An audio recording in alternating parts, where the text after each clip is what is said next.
इस वक्त इमरान खान और बुशरा बीबी का अडियाला के अंदर तोशाखाना 2 लगा हुआ है अडियाला के अंदर ट्रायल में, और उसकी सलमान सफदर साहब कहते हैं 2 या मैक्सिमम 3 हियरिंग्स रह गई हैं जिसके ऊपर उसके अंदर इनको सज़ा हो जाएगी। तो जो हाई कोर्ट में हो रहा है इस वक्त, आपको पता है कि 10 महीने के बाद अलकादिर के लिए आपने हमें देखा है कि कितनी दफ़ा सारे MNAs, सारे MPAs, सेनेटर्स, हम सारों ने आके इमरान खान और बुशरा बीबी के केस के लिए साथ दिया है, सिर्फ इसलिए कि तारीख मिल जाए। अब ये जज साहब ने 25 तारीख की डेट दी थी, और वो भी जब हम कई घंटे यहाँ गुजारते हैं डोगर साहब के वो सेक्रेटरी के कमरे में, उसके बाद जाके 25 तारीख मिली, और अब अगली तारीख उन्होंने 16 अक्टूबर की दे दी है। अब ये अगर आपका ख्याल है कि इसमें कोई इमरजेंसी नहीं है, या तो इतनी मसरूफियात हमें तो कोर्ट रूम में नहीं नज़र आ रही थी, आप कहें जी तारीख नहीं मिल रही है, कोई वजह होनी चाहिए। जब साइफर लगा हुआ था तो रोज़ बिला नागा उस दिन वो उसका केस चलता था, यहाँ पे उसकी हियरिंग हो रही थी हाई कोर्ट में, कई महीने चली लेकिन रोज़ होती थी।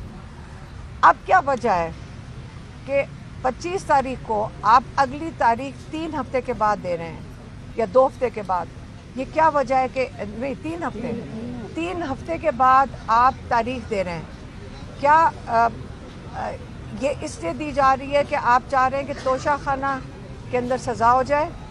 तो लेकिन तोशाखाना की सज़ा तो जो हमें समझ आ रही है अगले 1 हफ्ते के अंदर सज़ा हो जाएगी।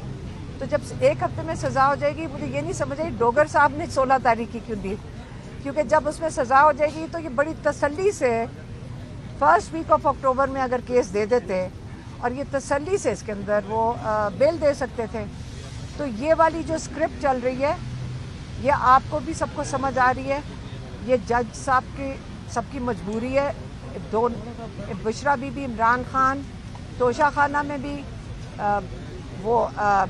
उनको मेखा में जो जज अर्जुमंद है उन्होंने केस ख़त्म कर देना चाहिए था, क्योंकि गवाह झूठा साबित हुआ है, और वो सारा एविडेंस जो है वो इस चीज़ का है कि ये एक्विटल का था।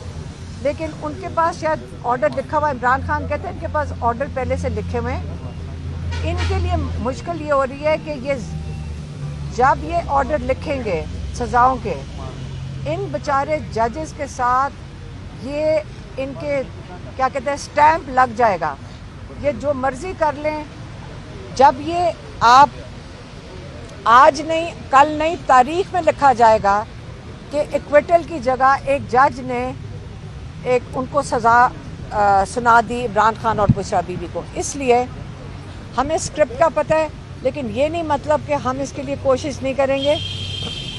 हम एक दिन लोगों का ज़मीर जागेगा, और क्या पता हम इस उम्मीद में है कि ज़मीर जागे और वो ये फ़ैसला कर लें कि इनको ये इंसाफ के हकदार हैं और इनको इंसाफ मिलेगा। लेकिन हमारे पास और कोई जगह जाने की नहीं है। हम सुप्रीम कोर्ट तक पहुंच गए हैं, हमने ख़त भी इमरान खान का उनको पहुंचा दिया है। जज जो चीफ जस्टिस हैं उन्होंने सलमान सफदर को कहा कि ये जो उनको सहूलियात नहीं दी जा रही जेल के अंदर, तो आप वो अटॉर्नी जनरल से सॉर्ट आउट कर लें। तो अगर सॉर्ट आउट नहीं होंगे तो फिर हम सुप्रीम कोर्ट जाके बैठ जाएंगे। तो अगर ये केस नहीं सुनेंगे फिर हम सुप्रीम कोर्ट जाके बैठ जाएंगे। हम आखिरी दरवाजे तक इंशाल्लाह पूरी मेहनत से, और हम इसको ये छोड़ेंगे नहीं इस बात को कि हम हिम्मत से हम इन केसेस के साथ चलेंगे, और इंशाल्लाह उम्मीद करते हैं कि जैसे वो 5 बाज़मीर जजेस हैं जिन्होंने ज़मीर की आवाज़ पे रूल ऑफ लॉ के लिए खड़े हुए हैं, बाकी सब जजेस भी इनके साथ शामिल हो जाएंगे, इनसे हौसला लेंगे, और इंसाफ के जो हम पाकिस्तानी मांग रहे हैं इनसे इंसाफ, ये हमें इंसाफ देंगे। बहुत मेहरबानी।